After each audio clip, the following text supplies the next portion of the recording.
On February 12, 1999, 42-year-old Carol Sund, along with her 15-year-old daughter Julie and Julie's longtime friend Silvina Peloso, who was 16 years old, boarded a plane in Eureka, California. After a quick 1-hour-long flight, they landed in San Francisco and then got their bags from baggage claim and then walked over to the airport's car rental center.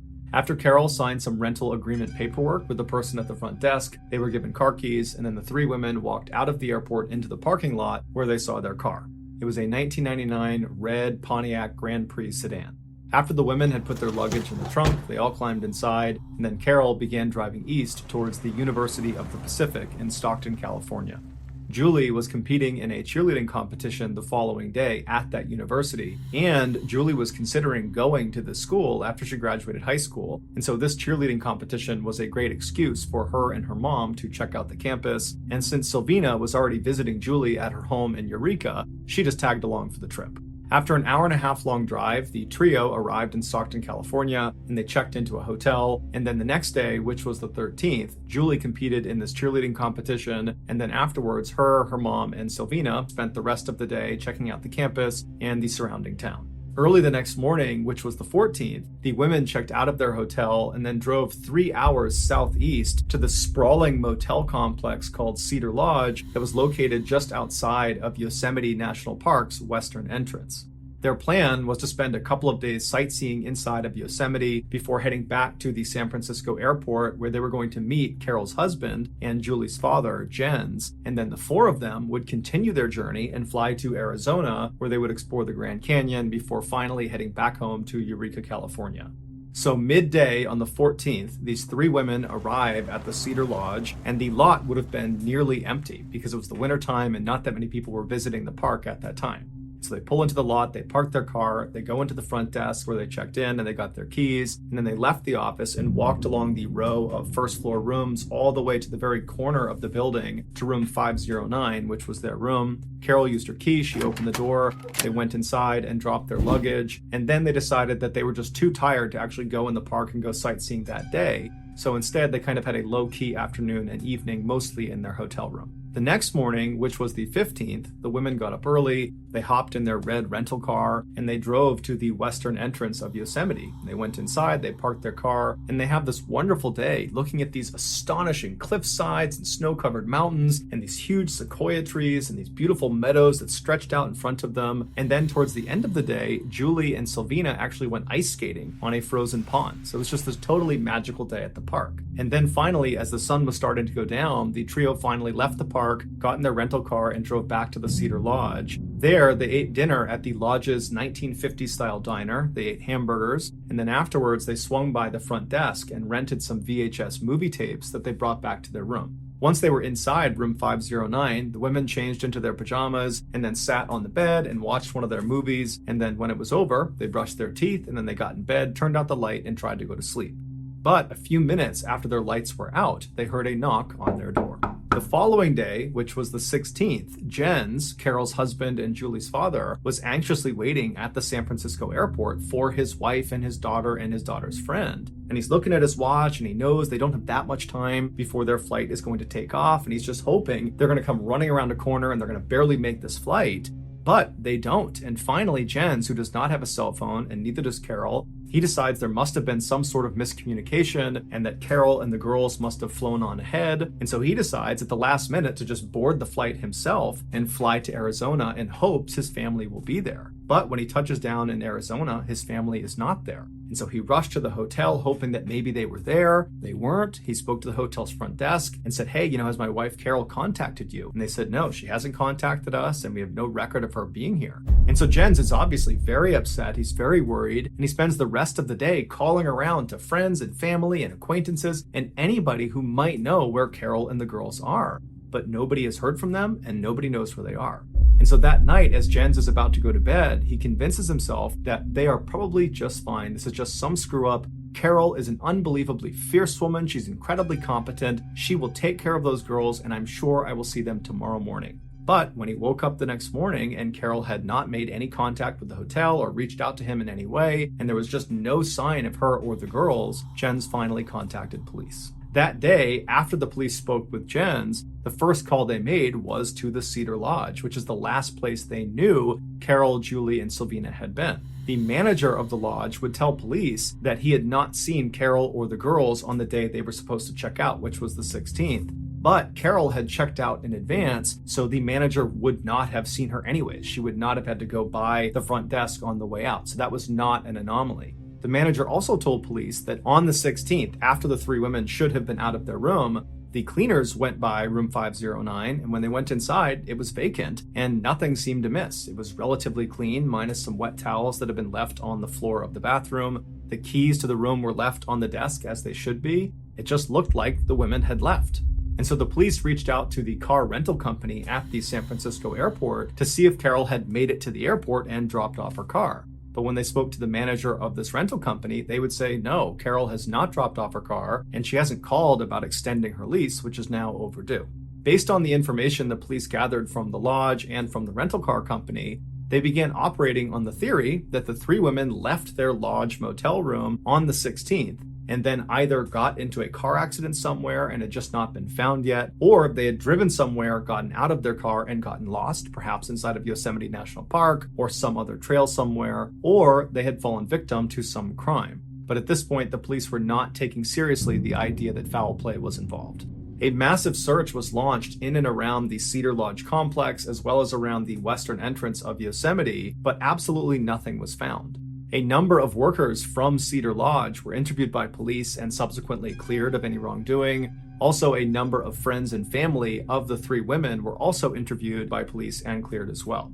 Then, a few days after this search has started, there was a break in the case. Carol's wallet, with her ID and credit cards inside of it, was found lying on the ground in Modesto, California, which was a suburb that was located about 2 hours west of Cedar Lodge. Some high school students saw it on the ground and gave it to a police officer. There was no reason for Carol and the girls to be in Modesto, California, and so this signaled to police that a third party had to have been involved in their disappearance. And so if that was the case, then almost certainly these three women had fallen victim to some sort of crime. Over the next several weeks, police continued to search the roads and trails in and around Cedar Lodge and the western entrance to Yosemite, and they looked all over Modesto. But besides this wallet being found, there were no further developments with the case. Then on March 18th, which is about a month after the three women originally went missing, a hiker was way off in the middle of this forest about 2 hours north of Cedar Lodge and about an hour and a half northeast of Modesto, California, when he turned onto this logging road that nobody really ever went down. And as he's walking down this road, he sees up ahead the skeleton of a car. It looks like a car had been set on fire. And so he calls it into police, not really knowing what he's looking at. The police come out and they're able to identify this car. This shell of a car is the red rental car that Carol and the girls had been using. When they searched the car, the inside, the main cabin of the car, there really was nothing left. There looked to be some remnants of some suitcases and maybe some clothing, but mostly it was just the frame of the car and some springs. But when they opened the trunk of the car, they made a grisly discovery. Inside were two very badly burned bodies with their hands still bound behind their backs. Using dental records, they were able to confirm the bodies belonged to Carol and Silvina. But there was no sign of Carol's daughter, Julie, the 15-year-old. She was not in the car, around the car, or in the surrounding areas. And so there was this glimmer of hope that maybe if law enforcement acts fast enough, they can find Julie and save her before it's too late. But all hope was lost when just a couple of days into this search around the car, when they still hadn't found anything, the police received an anonymous handwritten letter. And on this letter was this crude map that showed this very specific spot overlooking a lake. It was Don Pedro Lake, which was located about an hour to the south of where the car was. And then on this note as well was a phrase. It just said, "We had fun with this one." Using this crude map, the police went to Don Pedro Lake. They went up to the overlook as marked on this map, and there they looked down and they saw the crumpled and badly decomposed remains of Julie. At this point, police already had several suspects they had picked up in Modesto, California, that they believed were connected in some way to what happened to these three women. Of these suspects, two were of particular interest to the police. They were half-brothers Eugene Dykes and Michael Lorwick.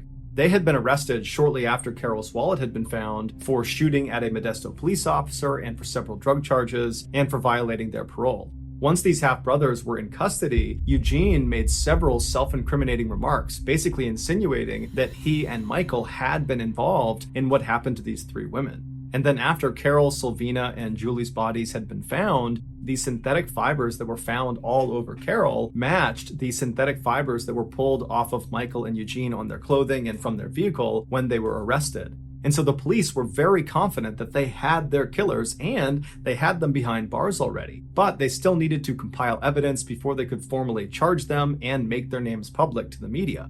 And so when the news broke about the women's bodies being found and the public began panicking about a killer or killers on the loose, the police came out and said, everybody calm down. We have the people responsible. We just can't tell you who they are yet. You need to be patient. We're building the case, but everybody's safe. There's nothing to worry about. But 4 months went by and the police still had not come out and publicly charged anyone with these murders. But they continued to assure the public that they had their killers behind bars, and so nobody has anything to worry about. On the afternoon of July 22nd, roughly 4 months after the discovery of the three bodies, Dr. Desmond Kidd, who was the medical director for Yosemite, had just finished a long 24-hour shift in the clinic, and he had just gotten back to his cabin, which was inside of Yosemite, when his pager went off. And so he went to a phone, he dialed the number that was on his pager, and the park dispatcher picked up and said, "Hey, Dr. Kidd, can you be a part of a search for a missing person?" And Dr. Kidd said, "Sure, I'd love to help." And then there was a pause, and the park dispatcher said, "Hey, just so you know, there are law enforcement implications with this one." And then before he could clarify, he hung up the phone. And so Dr. Kidd is really confused what he meant about these implications, because in the past 3 years he had worked at this park, he had unfortunately been involved in many searches for missing people in the park, but they were never tied to any sort of criminal activity. They were always because the person got lost or fell or something, which was fairly common inside of the park. And so as soon as this convoy of other Yosemite staff members that are part of the search rolled up in front of his cabin, Dr. Kidd ran outside, he hopped in one of the vehicles, and he asked the driver, what's going on? What are these law enforcement implications with regards to this missing person? And the driver would explain to him that, hey, 4 months earlier, we had those 3 Yosemite tourists go missing, Carol, Julie, and Sylvina, and they were found murdered outside of Yosemite. And while the police have said they have their killers behind bars, the police still have not come out and actually named who their killers are or charged anyone in their murders. And so that's made many of us think that maybe they don't have the killer or killers behind bars. Maybe there's a killer or killers still on the loose. And unfortunately, tonight, we have another person who's gone missing inside of the park. And she's gone missing under very mysterious circumstances, which has led many of us to think that it's possible, if there really is a killer out there, they've struck again tonight. Dr. Kidd was totally shocked at this news, but he was even more shocked when he discovered who it was that was missing. It was somebody he knew. Her name was Joey Armstrong, and she was a 26-year-old naturalist employed by Yosemite. A naturalist is like an expert tour guide that knows everything about the park.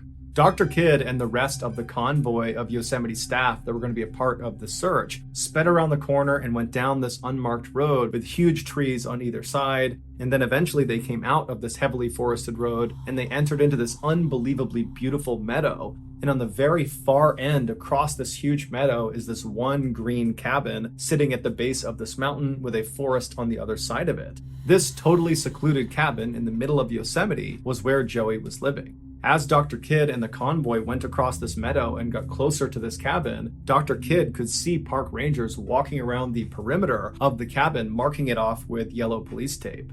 When Dr. Kidd and his vehicle came to a stop right outside of the marked off area, they got out and they could see parked right next to the cabin was this white pickup truck. It was Joey's pickup truck. And inside of it was a bunch of luggage, and it looked like there was luggage that had spilled out onto the ground, and some of the doors were still open. And so it gave Dr. Kidd and the rest of the searchers the impression that Joey must have either been loading things into her truck or unloading things out of her truck at the time she went missing. Dr. Kidd and the rest of the searchers kind of huddled up with the park rangers, and the rangers explained that Joey's friends that were living in San Francisco were expecting Joey to arrive at their house the day before, but when she didn't and they couldn't get in touch with her, they had called it in, and that's why they were there looking for her. And so after talking about the circumstances of the case, they all decided they would break into 5 different search groups and they would begin searching the immediate area. Dr. Kidd and 4 other searchers began walking behind the cabin towards the tree line, and then once they got into that forest, they started walking towards this creek. And as they walked up along this creek, they suddenly noticed a whole bunch of trampled ferns and saplings, and it looked like someone had come running through there, and perhaps the person who was running was Joey. And so they begin following these tracks that go right alongside this creek, and then at some point, one of the searchers yells out, "Hey, what's that up there?" And about 10 feet ahead of them, where the ground kind of sloped down into a ditch out of view, right before the ditch, hanging on a little tree on the ground, was a set of car keys glinting in the sunlight. And so Dr. Kidd, who was at the front of his small search party, he began walking towards these keys, and as he got closer and closer, he began to be able to see down into this ditch right on the other side of these keys. And as soon as he could actually see what was at the bottom, he immediately began to gag, and he turned around and quickly walked away. The other 4 searchers, they walked up and they had a look down, and they too had a similar reaction. And before long, the group was running back to the cabin to tell the park rangers what they had just discovered. When the rangers heard about what was in the forest, they immediately contacted the police, and the police sent a police officer to Joey Armstrong's mother's house, which was just outside of San Francisco. When the mother opened the door, the officer told her that they had just gotten a call from Yosemite and they need her to call them. And then he handed her a piece of paper with a phone number on it. Joey's mother was immediately concerned and confused and tried to get more information from this officer, but the officer just said, "Look, you're just going to have to call that phone number. I really don't know anything." And so eventually she thanked him, she shut the door, and she went into the kitchen and she dials this number.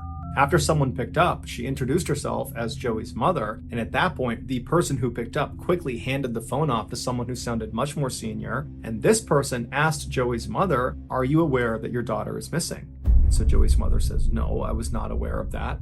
And then this person very delicately says, "Ma'am, we believe we found your daughter's body near her cabin." Joey's mother's reaction was instant. She said, "Well, did you check her hair? She has red hair. Can you confirm it's really her because she's got bright red hair? Can you make sure it's really her?" And the person on the other side of the line hesitated for a minute and then just said, "Ma'am, we're not sure if she has red hair or not. We'll get back to you."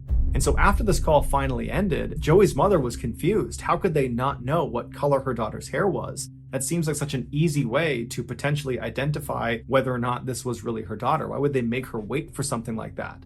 And so she was horribly distraught. She didn't know what else to do. She was told to just kind of wait for more news, but she couldn't do that. And so she began planning a trip out to Yosemite to actually get out there and see what was going on. But the earliest flight she could possibly get was not until very early the next morning. And so she has this very restless night's sleep where she's just praying that this person was not actually her daughter. And then the next morning she gets up, she rushes to the airport, and as she's waiting to board her plane, she grabs a newspaper from a nearby kiosk, and the headline reads, "Naturalist Beheaded at Yosemite." And that's when she understood why that person could not tell her whether or not this was her daughter based on hair color. It's because this body did not have a head. But from the time she got that phone call to this headline running in the paper, these searchers had found the head. It was located 27 feet away under some brush, and they were able to confirm that it was the body of Joey Armstrong. Joey's death was immediately treated like a homicide, and right away, the public began to openly suggest that maybe Joey's murder is connected to the murders of Carol, Julie, and Sylvina from 4 months earlier, even though the police were still saying, "We have our killers behind bars for those murders. Joey's murder is completely unconnected." Luckily, the public and the police did not have to argue for very long about who was right about this, because there was a break in Joey's case almost immediately. On the night that Joey went missing, another Yosemite staff member had happened to drive by her cabin, and they noticed a distinctive SUV parked outside of her cabin that they didn't recognize. It was a blue 1979 International Scout. And as it happened, there were only 2 of these particular types of vehicles registered in Yosemite Valley. And so within 24 hours, the police had tracked down one of these 2 vehicles. It was located about 12 miles away from the western entrance of Yosemite and was pulled off the side of this highway. The police pulled up alongside it and parked. They walked up. There was no one inside of this vehicle. But then down this embankment off the highway led down to this forest where there was a river kind of out of sight that people like to swim and fish in.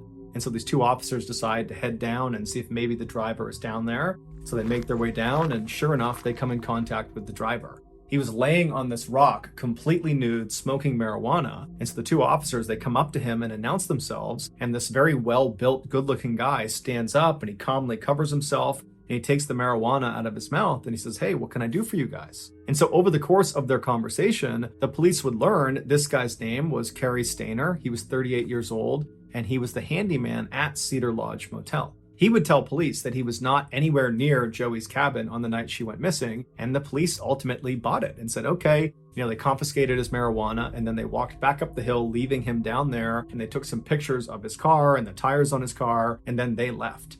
A couple of days later, some FBI investigators that had been called in for this case, they analyzed those pictures those officers had taken of the tires of Cary's car, and they compared them to pictures of the tire tracks at Joey's cabin, and they determined they were a perfect match. So later that day, which was July 24th, police officers went back out and tracked Cary down again. This time he was having lunch at one of his favorite spots. It was a nudist resort about 3 hours northwest of the Cedar Lodge. There, he was arrested on the suspicion of murdering Joey Armstrong, and he was brought in for questioning. As soon as he was walked into the police station and was booked, Cary dropped a bombshell. He confessed to not only murdering Joey Armstrong, but also he confessed to murdering Carol Sund, along with her daughter, Julie Sund, and Silvina Peloso, the friend of Julie Sund. And he did all of this on his own. He had no other accomplices, which means the police never had the killer or killers behind bars. It would turn out Eugene Dykes, who was one of their primary suspects, was lying when he made those self-incriminating remarks about he and his half-brother Michael. And as for those synthetic fibers that were found on Eugene and Michael, those fibers belonged to a very commonly sold blanket, and so they did not definitively tie Michael and Eugene to the crime. So for half a year in 1999, there really was a serial killer just roaming free in Yosemite National Park, just like many people who lived in that area and like some people in the media had speculated. Cary would go on to give a very detailed and graphic 6-hour-long confession of how he went about killing all 4 women. This is his awful story. On February 14th, 1999, so the day that Carol, Julie, and Silvina arrived at Cedar Lodge, Cary was on his way to his girlfriend's house. His girlfriend, like Cary, worked at the Cedar Lodge. She was a waitress at their 1950s-style diner. That night, as Cary walked up her front walkway towards her front door, he made up his mind that he was going to act on a fantasy he had had since he was 7 years old. And that fantasy was to kill a young woman. And so his plan that night was he would go inside and he would not only kill his girlfriend, but he would also kill her 2 daughters who were 10 and 11 years old at the time. But when he went inside the house and was about to carry out this plan, he noticed out one of their windows there was a man in their backyard. And he asked his girlfriend, "Who's that guy out there?" And she would say, "Oh, I hired someone to take care of our property. So he's going to be cutting the grass and, doing some things with our garden. He's going to be here for a little bit, but he'll stay outside." And so this totally screwed up Cary's plan because he was not expecting there to be anybody there that night. And so for several hours, Cary anxiously sat there constantly looking out the window, waiting for this guy to leave so he could kill these 3 people. But the worker was just taking a lot of time and it didn't seem like he was even close to being done. And so finally, Cary left without any explanation. Angry and frustrated, he began driving back to Cedar Lodge, where he had an apartment on the 2nd floor. And when he pulled into the parking lot, he noticed there was a car he had not seen earlier in the day. It was a 1999 red Pontiac Grand Prix. And suddenly, Cary had this urge to find out who owned that car. And maybe, if he was lucky, it was a woman who owned that car, and she was potentially alone. And if that was the case, he could fulfill his fantasy on this woman and not worry about the fact that he couldn't kill his girlfriend and her 2 kids. And so Cary parked his car a little bit a ways from this red car, and he walked over to the room that was right in front of this red car. And it was room 509, and he peeked behind one of the curtains into the room, which was all lit up. And he couldn't believe his luck. There were 3 women inside of this room. It was Carol, Julie, and Silvina. And so Cary stayed back and continued looking through the window just to make sure there wasn't a man inside of this room. And after a while of watching them go in and out of the bathroom and nobody coming into the room but these 3 women and no men coming into the room from the outside, he was certain they were alone. And so when Cary finally turned around and left to go back to his room, he made the decision that he was going to come back the next day and kill them. The next day, which was February 15th, Carey secretly followed the three women when they hopped in their rental and drove to Yosemite. He followed them to the parking lot, and then he waited in the parking lot until the women had finished going through the park and having this wonderful time. He trailed them from the parking lot back to the Cedar Lodge, and then he secretly followed them when they went to that diner and they had hamburgers for dinner. And he continued to follow them from a distance and watch them rent movies from the front desk, and he followed them all the way back to their room. And once he knew they were inside their room and he watched them long enough to confirm they were not going to leave again, he went back to his room and he got his toolbox.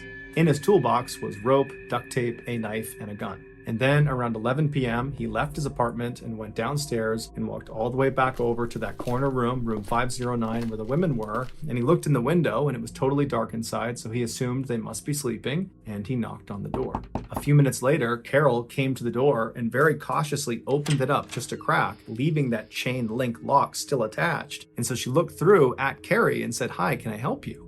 And Carey, who held up his handyman toolbox and pointed to his name tag that said he was the Cedar Lodge handyman, he said, "Hi, ma'am, sorry to disturb you so late, but there is a leak in the room right above yours, and I need to make sure the leak is not coming down into your room. So can I come in and just have a quick look, and then I'll be out of here?" And Carol apparently was just not buying it. And she said, "Look, I haven't seen any leaks in this room. I don't think there is one, but even if there is, can it please wait until tomorrow because we're all trying to sleep?" But Carey was very persistent, and Carey was known to be very charming and very disarming, and eventually he talked his way into the room. And so he walks inside, he walks past the bed where the other two teen girls are still sleeping. He goes into the bathroom, and for a few minutes he kind of pretends to fiddle around inside of the bathroom while Carol is standing right outside looking in at him. And then at some point, Carey reached into his toolbox, pulled out the gun, and he aimed it at Carol, and he said, "Stay calm, I'm not going to hurt you, this is just a robbery." Carol most likely believed their best chance at getting out of this situation was just to comply and do what he says. He'll rob us and then he'll leave and we'll be okay. And so Carol very dutifully went back into the room, and she quietly woke up her daughter and her daughter's friend, and before long, Carey had tied up all three of them. He put the two teenagers in the bathroom and shut the door, and then he put Carol on the bed. And then he proceeded to assault Carol before strangling her to death with more rope. And then after she was dead, he carried her body outside of the motel room and put her in the trunk of her own rental car. And then after he shut the trunk, he went back inside the motel room. He went to the bathroom, he opened it up, he grabbed Sylvina, who was crying, and pulled her out, and he left Julie alone, cowering inside the bathroom by herself. He shut the door behind her, and then he brought Sylvina over to the bed, where he assaulted her before strangling her as well to death with some additional rope. And then after Sylvina was dead, he carried her body outside of the motel and put her in the trunk of the rental car along with Carol's body. And then after that, he went back inside the motel room, and then once again, he opened up the bathroom door, he grabbed Julie, pulled her out, and proceeded to assault her as well. But then afterwards, he did not strangle her to death. Instead, he walked her back into the bathroom and shut and locked the door. And while she was in there wondering what's going to happen to her, what happened to her mom, what happened to her friend, he proceeded to clean up the room and tidy it up, and he moved all of their luggage out of their room and put it into the rental car. And then after he was satisfied, he went back inside the motel room, he opened up the bathroom door, he pulled Julie out and had her stand right outside the bathroom, and then Carey proceeded to clean up the bathroom but left a couple of wet towels on the ground to give the impression that the women had left in a bit of a hurry. And so after that, he grabbed Julie and he walked her out to the car and he sat her down in the front seat. She only had a blanket on at this point. Everything else had been taken off of her. And then Carey hopped in the front seat and he began driving off. Julie must have been beyond terrified. She has no idea where her mom is. She has no idea where her friend is. She has no idea they're actually dead, locked in the trunk right behind her. And the man that had just assaulted her for hours is now driving her into the darkness. She has no idea where she's going, and all she's got is this blanket around her. It's just beyond brutal what's happening to this poor girl. And so for 2 hours, Carey drove them west along the highway in the middle of the night, and the whole time he's trying to make small talk with this poor girl, trying to tell her that she's going to be okay and that her mom and her friend, they're going to be okay. And then finally, he pulls off the highway down some switchbacks into this big parking lot of the Don Pedro Lake. And then once he parks the car, there's no other cars around, it's still dark out, the sun hasn't come up. He gets out and he tells Julie to get out of the car. But Julie is so scared, she can't move, so she can't even get out of the car. And so Carey gets out, he walks around to her side, he opens the door, and he scoops her up like you might hold a baby. and he walked with her up the trail all the way to this overlook that was well away from any prying eyes in the parking lot. And once he was out of sight, he took her blanket off and he laid it down, and then he proceeded to assault her again. And then as the sun began to come up over the lake, Carrie realized that he had to end his fantasy and begin to cover his tracks. And so Carrie stops what he's doing. He stands up, he reaches down and pulls Julie up to her feet. And so she's standing with her back to the lake. And as he's looking at her, he says, "I love you." And then he pulls out his knife and begins hacking her throat. And then he pushes her down the hillside where she tumbles and finally comes to a stop underneath some bushes where she dies. Carrie grabbed the blanket on the ground and he walked back to the rental car in the lot. There was nobody out there, so he hopped inside. He drove out of the lot and drove 1 hour north until he was well into this forest. And he pulled down a logging road where he abandoned this car. After he ditched it, he walked back up to the highway and caught a cab back to Cedar Lodge. He would come back to the car and torch it 2 days later. He would also make a special trip to Modesto, California, where he would drop Carol's wallet in the middle of the road near a high school in order to confuse investigators. A month later, when Carol and Sylvina's body were found in the back of the burned out car, Carrie would send that handwritten note to police that had the map of where Julie's body was and that horrible message of "we had fun with this one," referencing Julie. He sent that to police in order to further confuse them. He wanted them to believe that there really was more than one person perpetrating these murders, hence the "we had fun with this one." Months would go by, and the police, despite questioning Carrie along with the other Cedar Lodge staff members, never considered him a suspect. And that was because, one, they really thought he was just a nice, normal guy and couldn't be capable of committing violence against these three women. And two, probably most importantly, the police discovered when Carrie was a child, his younger brother was kidnapped by a pedophile and held for 7 years. And although his brother was ultimately returned to the family alive, that experience was incredibly traumatic and devastating to Carrie. And so the police figured there's no way this guy would ever abduct or harm other people because he knows how traumatic and awful that is for the victim and the victim's family. If anything, Carrie seemed like the type of guy who would go out of his way to protect and save these three women from being abducted or from being harmed.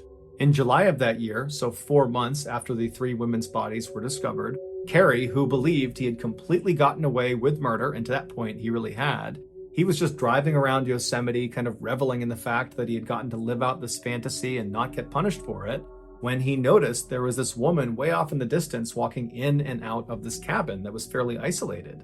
And so he drove his 1979 International Scout blue SUV down this forested road, and he reaches this meadow, and he looks across this meadow, and now that this woman is even closer, he can tell she's clearly loading things into her truck. And she's going back and forth, and he's watching, wondering if there's anybody else helping her, because this cabin is very secluded, and he's thinking, if she's alone, I might be able to kill her too. And so after a while, when he only sees her loading things into her white pickup truck, he decides he's going to go kill her. And so he drives across the meadow and he pulls up right next to her truck and he gets out and he introduces himself. And the woman is so completely caught off guard by this random strange man showing up in the middle of the night, suddenly acting so friendly, that kind of reflexively, in an effort not to be rude, she says, "Hi, I'm Joey Armstrong. Nice to meet you. What are you doing down here?" And Carrie would proceed to spark up some small talk. He asked her if she believed in Bigfoot, and they kind of got on this tangent about Bigfoot. And then at some point, Carrie drew a pistol and he aimed it at her and said, "Go inside your cabin." And so Joey put her hands up and she went inside the cabin like she was told, and Carrie followed her inside. And then he bound her wrists and he bound her mouth with duct tape. And then he ordered her to get back inside of his SUV. And then once she was sitting inside the front passenger seat, Carrie got in the driver's seat and he began leaving the cabin, headed back out away towards that road he came in on. And as he's bombing across the meadow, Joey leaps head first out of the window of this moving car and smashes onto the ground. And she immediately jumps up and just starts running back towards the cabin. Carrie jams on the brakes, he hops out and he starts chasing after Joey. But Joey manages to get fairly close to that tree line right behind the cabin before Carrie ultimately grabs her and tackles her to the ground. And then Joey is viciously trying to fight Carrie off of her, and Carrie, kind of in a panic, draws his knife and he tries to slash at Joey, but Joey tucks her chin, protecting her neck from being stabbed. And so frustrated, Carrie just stands up and he grabs Joey by the hair and he begins hauling her towards the forest behind her cabin. And the whole time Joey's doing everything in her power to try to escape, but she just can't. And finally, they get inside the woods and Carrie drags her into this ditch. And once she's down at the bottom, he puts his foot on the top of her head and forces it back, forcibly exposing her throat. And then at that point, he pulls out his knife and he begins to cut. Afterwards, Carrie considered keeping Joey's head, but ultimately he would try to hide it in some bushes nearby. After Carrie attempted to cover up some of the blood in the area with some branches and leaves, he left the forest and went back to his SUV. He didn't even attempt to tidy up the scene. He left her truck as is. He left her cabin as is. He just hopped in his SUV and drove back to Cedar Lodge. Carrie would tell police that as soon as he killed Joey Armstrong, all he wanted to do was go kill his girlfriend and her 2 young daughters, the 10 and 11-year-old. But police caught him before he could carry out the attack. Cary Stayner, who never showed any remorse for his victims, was ultimately sentenced to death and is currently awaiting execution in San Quentin Prison in Northern California. One of the more distressing aspects of this case was Carol's camera that was found intact near the burned out car in the woods. The police would develop the pictures on this camera in hopes there would be some clue as to who murdered them, but it would turn out there wasn't any usable evidence on the camera.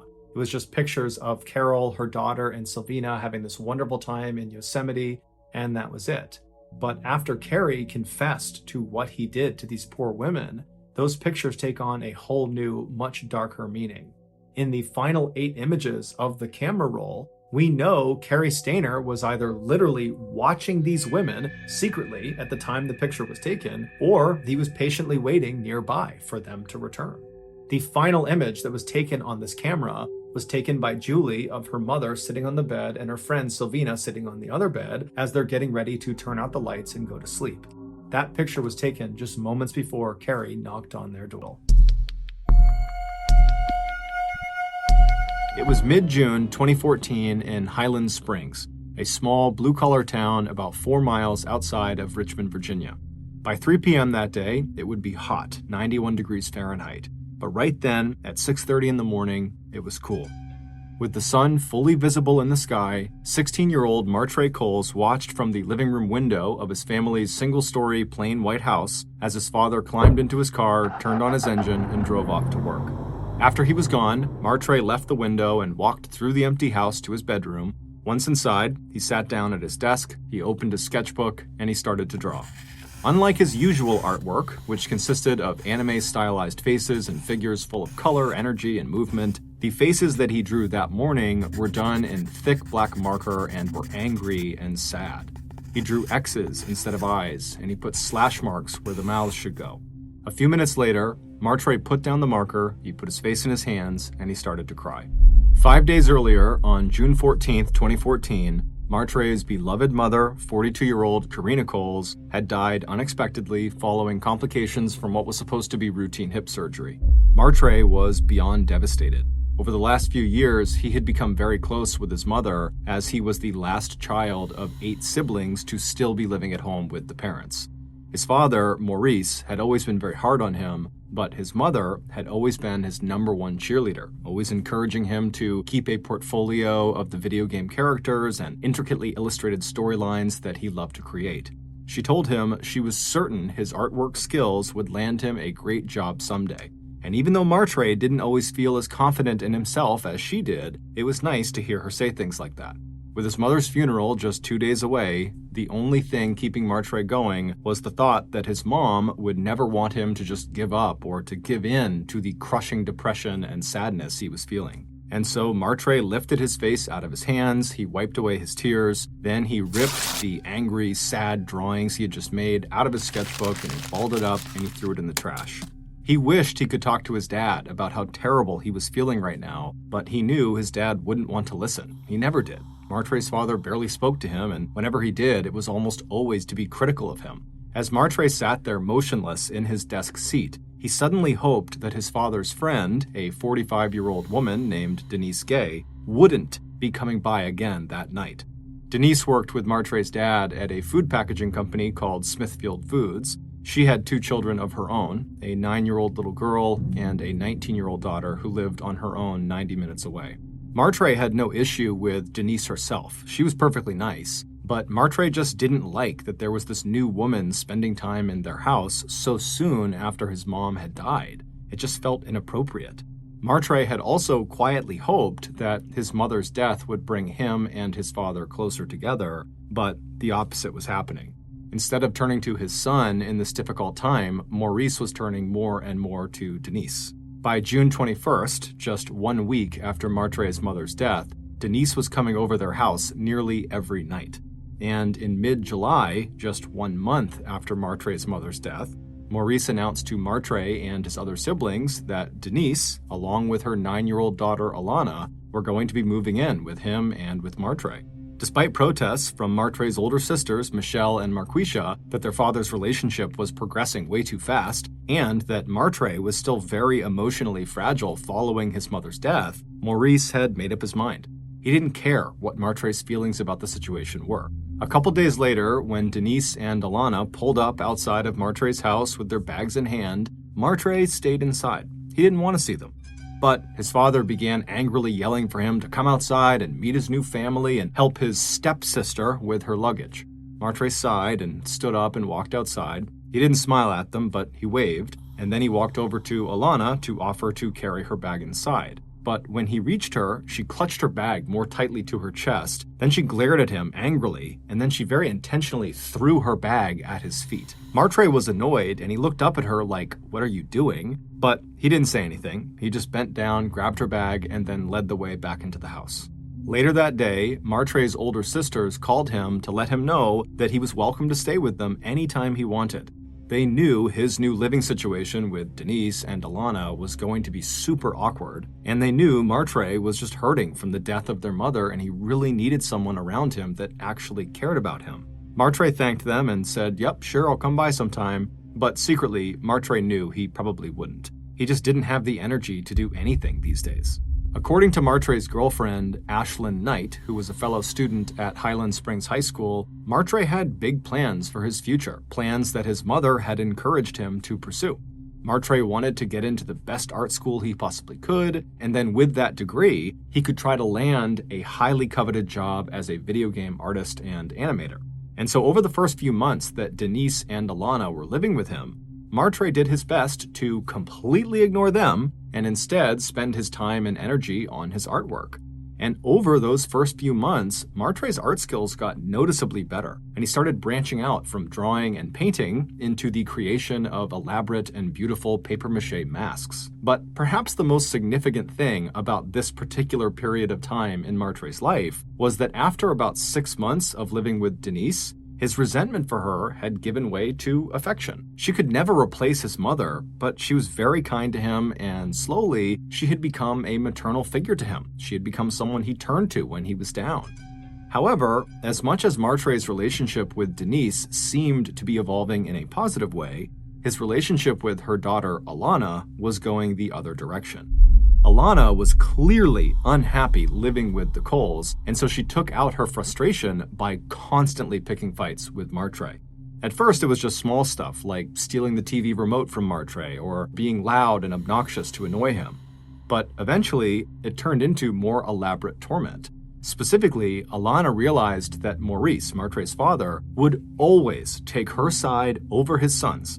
And so using that information, she began breaking things around the house and telling Maurice that Martre did it.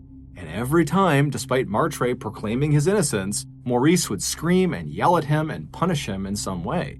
Alana also quickly realized how important Martre's art was to him, and so she would routinely sneak into his room and vandalize his sketches and his masks. Martre had tried turning to Denise for help, but he was finding that she seemed to be in denial about how badly behaved her daughter really was.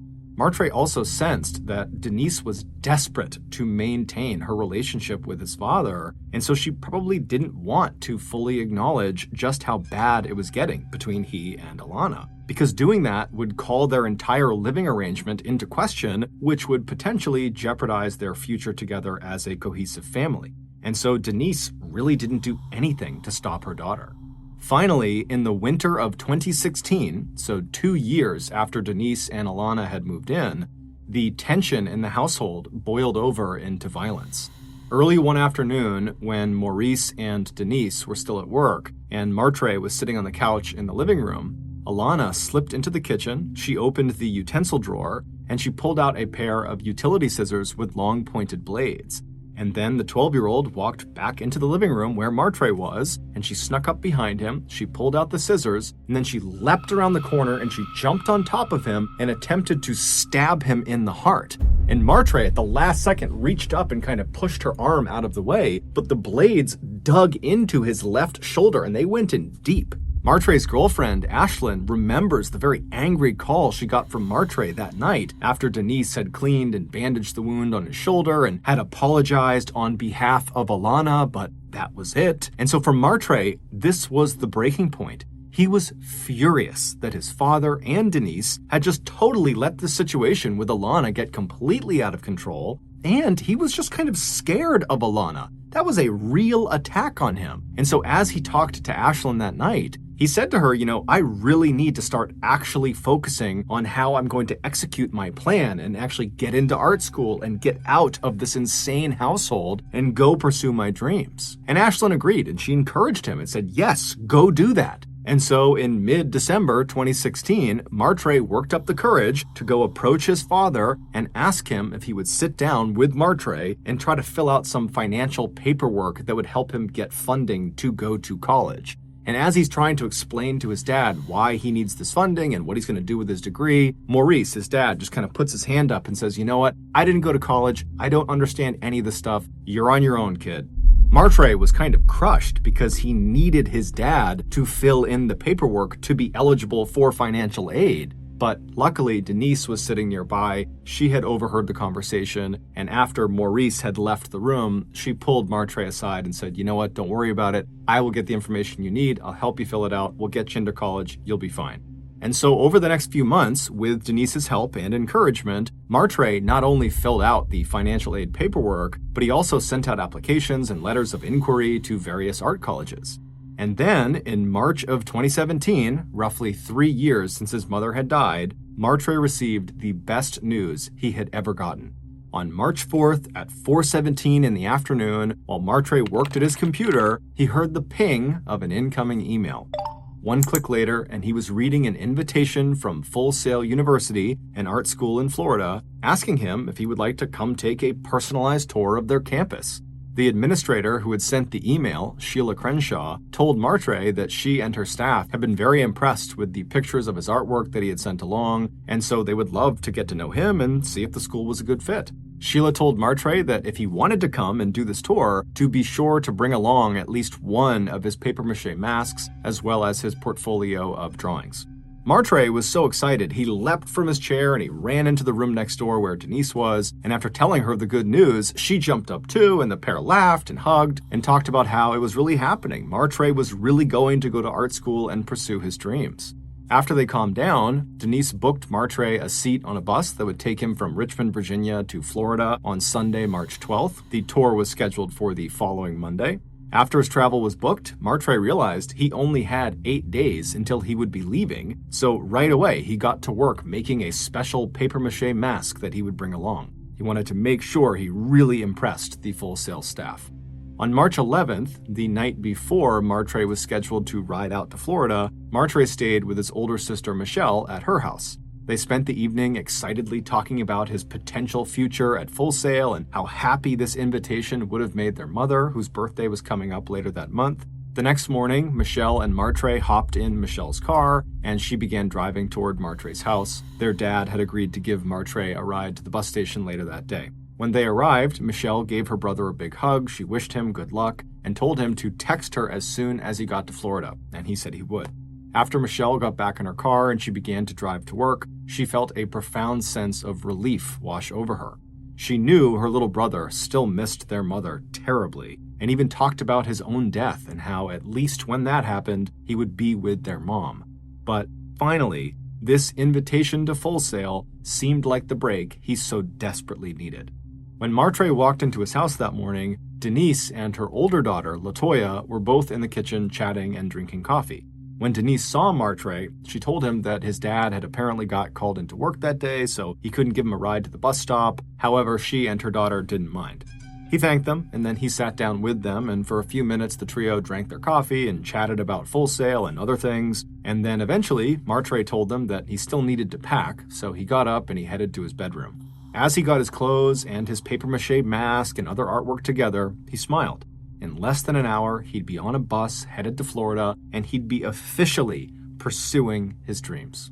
Since Martre's girlfriend, Ashlyn, had known she would not see Martre in person before he left for Florida, and they both knew that Martre might not be able to charge his phone during the 18-hour-long bus ride, they had arranged for Martre to text her as soon as he got on the bus so she could say goodbye. But at the time Martre should have been on the bus texting her, he didn't. He didn't text, he didn't call, it was just silent.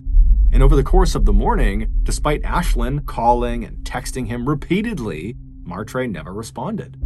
Around noon, Ashlyn called Martre's sisters, Michelle and Marquisha, asking if they had heard from their brother, and they said no. By late afternoon, when still there was silence from Martre, Ashlyn, Michelle, and Marquisha were becoming frantic. They all knew that even 3 years after his mother's death, Martre still suffered occasional deep bouts of depression when he started thinking about his mom.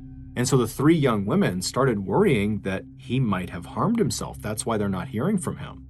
So at 4 p.m. that afternoon, Martre's sisters rushed to their father's house to see what their father and Denise knew. And when they got there, they met up with Denise and LaToya, who were out in the front yard. And after listening to Martre's sisters, Denise was stunned. She had been with Martre that morning. She had seen him leave. What could have happened? How could anything be wrong? But when Maurice, who at some point had come outside to see what was going on, heard the news, he was completely unconcerned that his son seemed to have just vanished right off the face of the earth. He told his daughters that Martre hadn't even been gone long enough to have reached Florida. It was an 18-hour trip. He probably was just asleep on the bus. And if he didn't show up at school tomorrow for the tour, well, Martre was 19 years old. He was an adult, so whatever he wanted to do, that was on him. Completely unsettled by their father's utter indifference about this, Martre's sisters left the house and met up with Ashlyn, who was now hysterical. After they calmed her down, the 3 women eventually decided that their best bet right now was just to search the neighborhood for Martre. Denise said she had dropped him off at the bus stop, but she didn't actually see him get on the bus and literally drive away. So the 3 young women are thinking, okay, well, maybe Martre never got on the bus. Maybe he's still in town somewhere. So the trio spread out all across Highland Springs. They went to local stores, to the high school, to the basketball court. They called and texted all of Martre's friends, but no one had seen or heard from Martre. The next morning, Monday, March 13th, they called Full Sail University to see if Martre had arrived for his tour, and the answer was no. Immediately, Michelle and Marquisha jumped in their car and they headed for the local police station where they filed a missing persons report on their brother. They gave the police a picture and description of Martre, but police told them that because Martre was an adult and there was no sign of foul play, there really wasn't much they could do. Meanwhile, Martre's girlfriend, Ashlyn, who knew Martre's email password, decided to take a closer look at Martre's invitation from Full Sail University. When he had shown it to her 10 days earlier, she had noticed something slightly off about it, but she had forgotten all about it once they had read the good news and were celebrating. But now, when she logged into his email account and opened up the invitation again, she immediately saw why she thought the email was concerning. The email had not been sent from an official Full Sail University account. Instead, it had come from someone's personal Gmail account, a woman named Sheila Crenshaw. Ashlyn pulled out her cell phone and she called Full Sail again. And a few minutes later, Ashlyn's worst fears were confirmed. No one by that name worked at the university. But shockingly, when Martre's father, Maurice, was told about this new wrinkle about the email address and how this meant Martre was almost certainly tricked or scammed before he went missing, Maurice still appeared unconcerned, and he refused to reach out to the police himself. 8 days later, Martre's mother's birthday came and went, and still there was no trace of Martre. Since their mother's death, all of the siblings started getting together on her birthdays to celebrate her life and spend time together. And Martre cherished these get-togethers. So for him not to at least text or call his family on her birthday was very significant. it was starting to feel almost likely that he had taken his own life. But just a week later, everything would change. On April 2nd, 2017, 3 weeks after Martre was reported missing, a man named Larry Anderson was walking in a wooded area near where the Coles lived when he spotted a strange green plastic bin tucked away inside of a thick bush. He walked off of the trail to get a better look at it, but when he got close enough to actually see what was inside of this bin, he stopped where he was, he pulled out his phone, and he dialed 911. When the police arrived, they found Larry, who was visibly very shaken up, and he was pacing along the trail a couple hundred feet away. And then the police moved from Larry to the actual bin under the bush, and when they got up close, they saw what Larry saw. There was clearly a foot with a sneaker on it poking out of the bin. When they removed the cover of the bin completely and actually got a full view inside, they saw the dead body of a young man folded up like an accordion, crammed inside. He was wearing blue jeans and he had a dark sweatshirt on. His knees were jackknifed up against his chest at an impossible angle, and his hands were bound behind his back with purple duct tape. There were no obvious wounds on his body. However, an autopsy would later reveal that the cause of his death was suffocation. The medical examiner also told police that present in the blood were high levels of two drugs, the sleep agent trazodone and the club drug gamma-butyrolactone, which makes users feel relaxed and euphoric. Even though there was no wallet or ID on this body, when detectives ran a general description of the young man's appearance through their database, right away they found a match to a missing person report that had been filed 3 weeks earlier on March 13th. The deceased young man inside of the storage bin was Martre Coles. Before the police told Martre's family the horrible news, they received a surprising phone call from another police sergeant. He had heard about the murder, and he had just connected Martre's name and his address to a false burglar alarm that 2 of his officers had responded to on March 31st, which was 2 days before Martre's body was discovered. After following up on this very bizarre connection the sergeant had made, and using evidence they had found at the scene where Martre's body was discovered, police were able to slowly, bit by bit, piece together the story of who killed Martre and why. Back on Friday, March 31st, so 2 days before Martre was found, that sergeant's 2 police officers responded to a burglar alarm at Martre's home. When they arrived at Martre's home, Alana came to the door. Standing next to her was her older sister, Latoya. Now, neither of these 2 responding officers had any idea that there was a missing person report out on another member of their family. Latoya told the officers that she was really sorry that the burglar alarm they were responding to was actually a false alarm. She told them, while glaring down at her sister Alana, that her younger sister had deliberately set the alarm off and she was about to be punished for it. The police asked a few more questions, and then, feeling satisfied that this really was just a false alarm because this kid pulled it, they turned around to leave. But before they did, Alana suddenly blurted out, "Can I talk to you guys, please, alone?" And then Alana promptly stepped forward away from her sister out of the house into the evening darkness, and she and one of the officers walked over to the police car they had come in on, while the other police officer stayed put at the door with Latoya, keeping her from going out there. Once Alana was far enough away that she didn't think Latoya or any of her other family members in the house could hear her, she turned to the officer and told him a story that was so outrageous and so unexpected that it just did not seem true.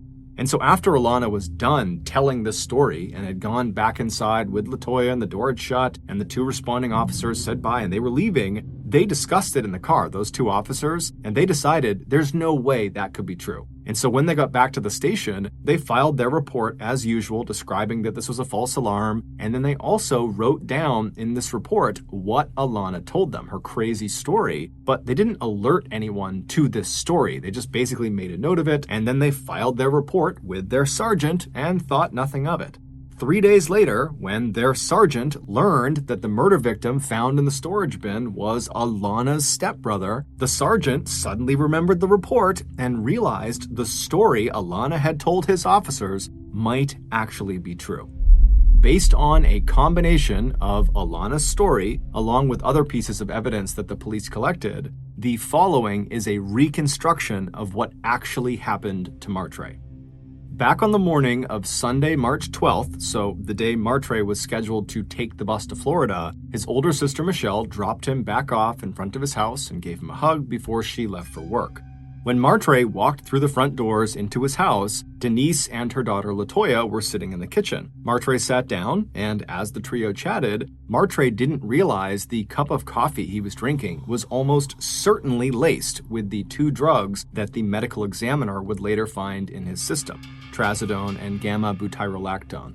By the time Martre got up from the table and headed to his bedroom to pack for his trip to the college, the drugs would have likely begun taking effect. As he stepped into his bedroom, he likely would have started to wonder why he was feeling so crushingly tired and lethargic. He also was probably wondering why Denise and Latoya had followed him into his room and pushed his door most of the way closed without saying a word. Across the hall, Alana was in her room when she heard a loud shout. The voice was weak, but the words were clear. "Get off of me!" She recognized the voice as Martre's. She stepped out of her bedroom and pushed the door of Martre's room open a little to see what was going on, and what she saw was Martre on his back on the ground, and her mother, Denise, standing over his head while kind of bent forward. She was pressing her hands directly down onto his chest, basically putting all of her weight onto his chest, crushing him. Alana's sister, Latoya, was sitting on Martre's legs trying to hold them down because Martre was kicking her and trying to get up. As Martre continued to yell out for them to get off of him, his voice became weaker and weaker as he wasn't able to fully expand his chest to get a full breath because Denise was crushing his chest. Suddenly, Denise looked up and she saw Alana standing in the doorway. Without releasing the pressure on Martre's chest, she simply said to Alana in an unnaturally calm voice, "Nothing is happening. Go back to your room." Alana, who had learned over the years that it was a bad idea to cross her mother, did what she was told, and she kind of backed out into the hallway, and then a few steps more and she was behind her closed bedroom door, her heart pounding wildly. Back inside of Martre's room, Denise was starting to panic. She wished Alana hadn't seen, but now if she didn't finish Martre off, his yells for help, as weak as they were, might alert others. So while keeping the pressure firmly applied to his chest, Denise looked around and saw the papier-mâché mask Martre had so carefully made for his trip to the college laying on the ground near them.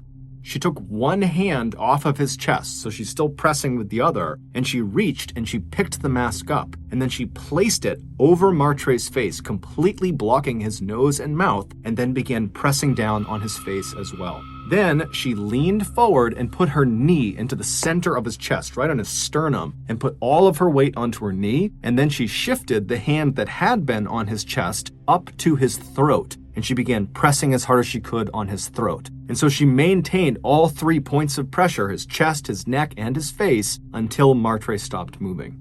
A few minutes later, across the hall in her bedroom, Alana heard the sound of something plastic being dragged over the floor. Although terrified, she opened her bedroom door just enough to look into the hallway, and this time she saw her sister Latoya pulling a large, heavy green storage bin across the floor. A few minutes later, Alana looked out her bedroom window, and she saw her mother and sister hoist this green tub into the back of Denise's car, and then the two of them drove away. After they were gone, Alana quietly closed the door to her bedroom, and then she sat on her bed, and she's thinking to herself, this has to be a dream. This can't be real.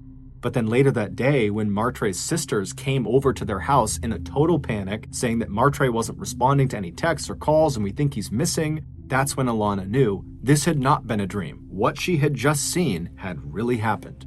Over the next few days, Alana kept hoping that Martre would just show up, that he'd walk through the door and that everything would go back to normal. But that didn't happen. And 19 days later, on March 31st, Alana was unable to carry this secret any longer. And so she waited until dark, and then she intentionally set off the family burglar alarm, knowing it would trigger police to come to her house, and then she could tell them her secret. When Alana stepped outside of the house to talk privately to one of the responding police officers, their conversation was captured on body camera. She turned her face up towards the officer and whispered 7 words that would blow this murder case wide open. "I saw my mom kill my stepbrother." It would turn out Denise had decided a long time ago that the only way to really secure her relationship with Maurice and to create the family she wanted was to get rid of any reminders of Maurice's dead wife. And Martre, with his mother's wide smile and many of her mannerisms, had done everything he could to keep his mother's memory alive. Even his depression over her loss only reminded everyone how much she had meant to her family. Denise was also worried that Maurice might begin to see her own daughter, Alana, as a liability because of the constant bickering between her and Martre.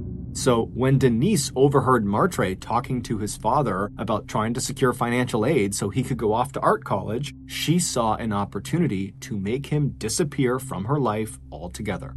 That email Martre received inviting him to Full Sail University had not been sent by the college. It had been sent by Denise, who was sitting right in the next room on her laptop.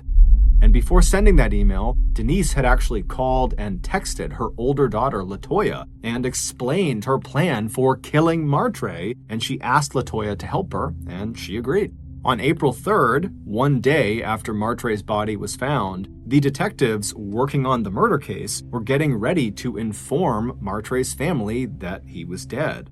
But when the sergeant, whose officers had spoken to Alana, called to tell those investigators what Alana had said about her mother's involvement in Martre's murder, the detectives decided to hold off telling Martre's family that he was dead. If, in fact, Martre's murderer was someone inside of his own family in his own house, police did not want to tip them off by telling them that they had discovered Martre's body. Instead, investigators dug into Denise's background and they found a long history of felonies, from passing worthless checks to charges of computer fraud that had landed her in jail more than once. Then, under the guise of following up on Martre's missing person report, police returned to the Coles house to interview Maurice, Denise, and Latoya again. This time, police pressured Latoya and her mom for any information they might have about Martre's whereabouts, hoping that maybe the murderer would get spooked and do something suspicious or incriminating. At the same time, police put the green storage container that had held Martre's body back where it was first discovered in the park. Then they set up video cameras to record any activity around it.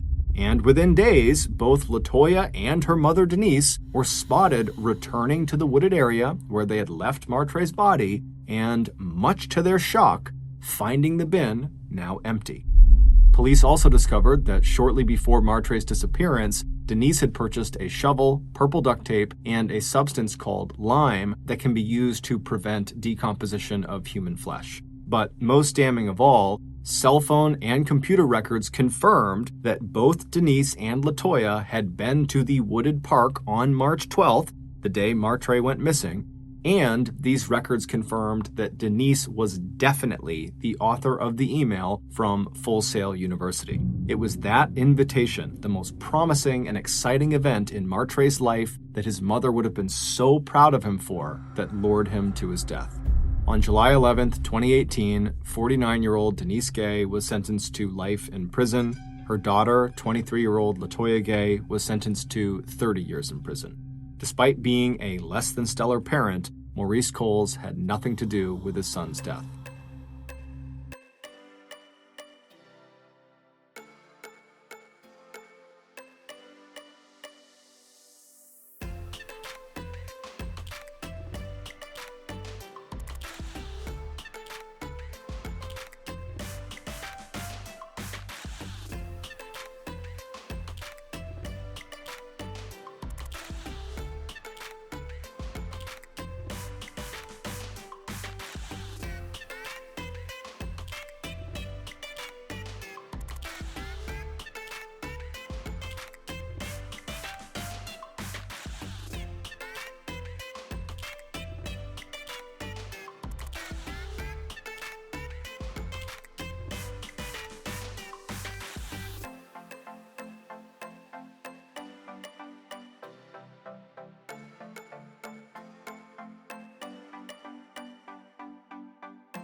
Thank you for taking the time to watch the video. I hope you enjoyed it. If you did, please like, comment, and subscribe to the channel for more content. Your support means a lot to us and helps us create more videos that you'll love. We appreciate your feedback and would love to hear your thoughts on the video. What did you like about it? What could we improve? Your feedback will help us create better content in the future. If you're interested in seeing more videos like this, please subscribe to our channel. We post new videos every week, so you'll always have something new to watch. Once again, thank you for watching and supporting our channel. We hope to see you again soon. Smiling face.